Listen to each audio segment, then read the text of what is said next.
Siswa-siswaku yang berbahagia, alhamdulillahirobbilalamin. Pak Mehmet akan melanjutkan bagaimana langkah-langkah menyusun tag-tag HTML dan CSS yang dituliskan dengan cara atau model external style. Setelah kalian mempunyai file seperti ini, para siswa, sekarang kita akan memberikan di sini adalah elemen-elemen CSS-nya dengan cara external style. Caranya, para siswa, kalian masukkan nanti suatu link, yaitu link dari external style ini di dalam head di bawah title, ya. Kalian ketikkan seperti ini, link rel, tanda petik, style sheet, ditutup tanda petik, kemudian href, kemudian sama dengan tanda petik, format titik CSS, tanda petik lagi, ya. Format titik CSS ini adalah nama dari CSS yang posisinya di luar, para siswa. Jadi CSS-nya tidak kita ketikkan bersama-sama dengan HTML, tetapi file tersendiri nanti dinamakan format CSS. Jangan sampai lupa ada titiknya, ya. Format.css. Nama filenya itu tidak harus format, ya, para siswa. Silahkan kalian memberi nama tersendiri. Ini contohnya Pak Mehmet format .css. Tetapi di sini extensionnya harus CSS. Nggak bisa kamu rubah, ya. Yang bisa dirubah adalah hanya format, ya. Jadi misalnya kalian memberikan nama external .css, boleh, ya. Ini hanya contoh, Pak Mehmet memberi nama format .css. Jadi untuk penulisan external style, kalian ketikkan di dalam head di bawah title link rel style sheet href format CSS seperti ini. Para siswa, berikutnya kalian akan membuka file notepad yang baru, yaitu untuk menuliskan tag-tag elemen CSS-nya, ya. Oke, kita buka notepad yang baru. Kemudian kalian ketikkan di sini yang akan kita atur adalah H1. Kita ketikkan H1 yang merupakan selektor. Kemudian kita ketik properties dan value-nya. Didahului dengan kurung kurawal buka. Kemudian nanti ada kurung kurawal tutup seperti ini. Kita ketikkan, para siswa, properties-nya sekarang. Ini properties-nya, font family. Jadi untuk H1 nanti akan menggunakan jenis font atau font family Arial.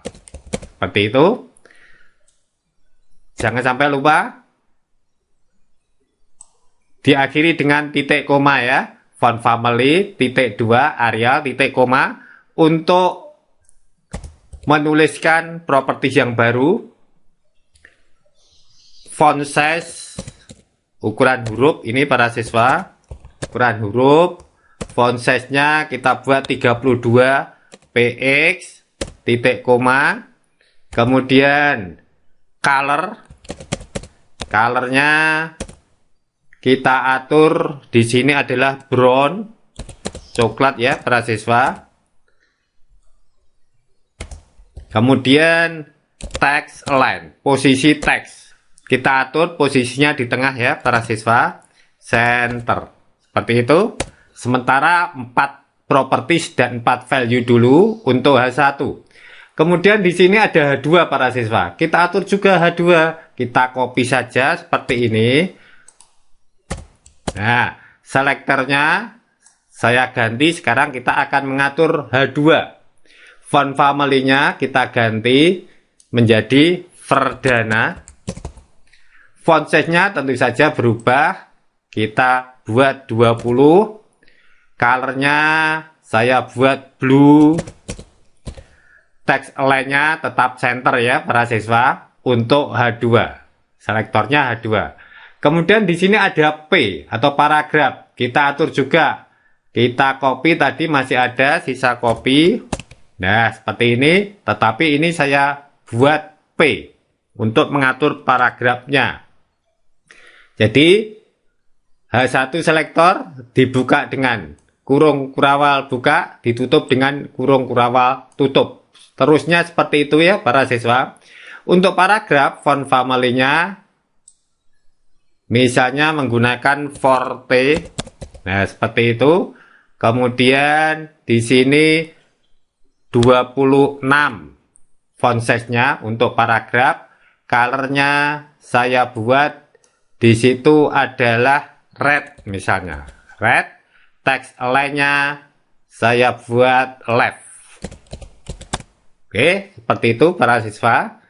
Kalau sudah komplit seperti ini CSS-nya, kalian simpan. Namakan di sini format CSS ya. Format CSS atau nama file buatanmu sendiri, nggak apa-apa. Ini contohnya format. Saya simpan, save as. Di sini saya menyimpannya harus satu folder dengan file HTML-nya. Saya ketikkan format.css. Ingat-ingat, menyimpannya harus satu folder dengan tag-tag HTML-nya. Kalau sudah, all file, klik save. Oke, sekarang kita lihat para siswa hasilnya. Nah, seperti ini para siswa hasilnya. Jadi, setelah kita refresh, hasilnya dari pengaturan CSS-nya, hasilnya adalah seperti ini. Ini adalah dengan menggunakan external style, di mana tag-tag CSS-nya terpisah dari tag-tag HTML-nya.